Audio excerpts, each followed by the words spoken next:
Гүлбаршын Арқалыққызы Сейітова ақын, ұстаз. Бүгінде Сұлтан Махмұд Торайғыров атындағы нөмір 22-ші гимназия мектебінің тәжірибелі мұғалімдерінің бірі. Екібастұзда көпшілік біледі, құрметтейді. Өскелең ұрпақты тәрбиелеудегі кәсіби шеберлігімен, жемісті еңбегі үшін Екібастұз қаласы алдында сіңірген еңбегі үшін төсбелгісімен марапатталды. Салтанатты рәсімді Екібастұз қаласы әкімінің орынбасары Бибігүл Иманғалиева жүргізді.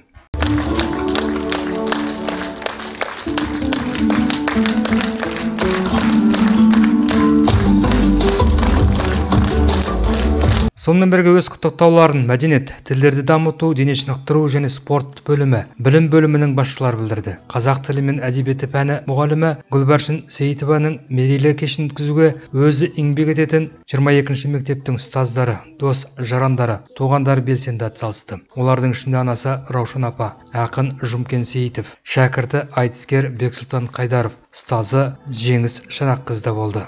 Көрсеткен ісіменен ғаламатты ұстазым ұнататыны қанағатты, қалдырып кетті емес пе бабаларым, қазақ тілі дейтұғын қағанатты. Елеулі еңбек етіп енді апайым, ешқашан шығармайды жаманатты. Арқалықтың бір қызы жетіп жатыр, арқалап жүру үшін аманатты бай. Мен куратор болдым. 3 жыл оқып бітірді, үздік бітірді.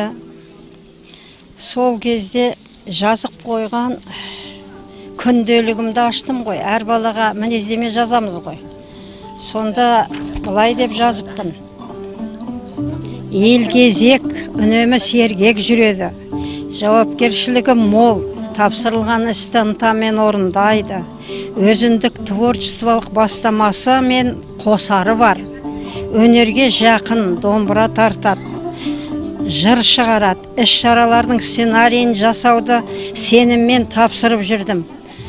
Өзімнің оң қолым болды деп. Ол кезде мен Гүлбаршынның отбасында ылғи ақындар екенін білмеймін. Сөйтсем анасы да қолма-қол суырып салма ақын болып.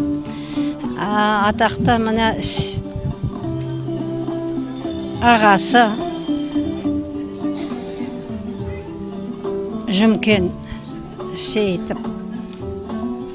Одан оның баласы бір отбасынан бәлен айтыс ақыны шыққан. Туған қалаға 21 жүлде дейді, бір жылы. Өзі барып келеді, гран-при алып келеді. Оқушылары барады, гран-при немесе 1-ші, 2-ші, 3-ші орын алады.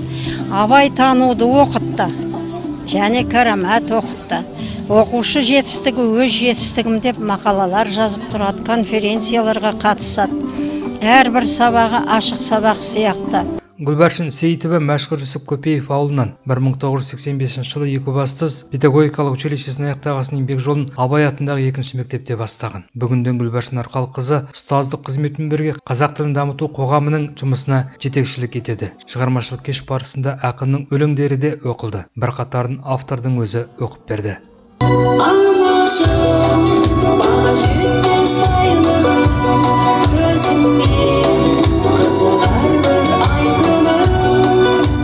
Бүгін менің осы бір селт еткен қуанышымды бөлісіп келгендеріңізге зор алғысымды білдіріп басым деймін. Мені бүгін ақын деп жатыр, терме айтып жатыр, сазгер деп жатыр. Мен бірінші орында өз бақытын еңбегінен тапқан ұстазбын.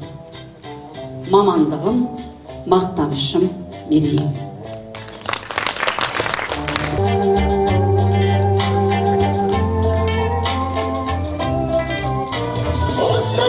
Жаным қаладаннан, ұстаздарымыз айласымыз заманнан.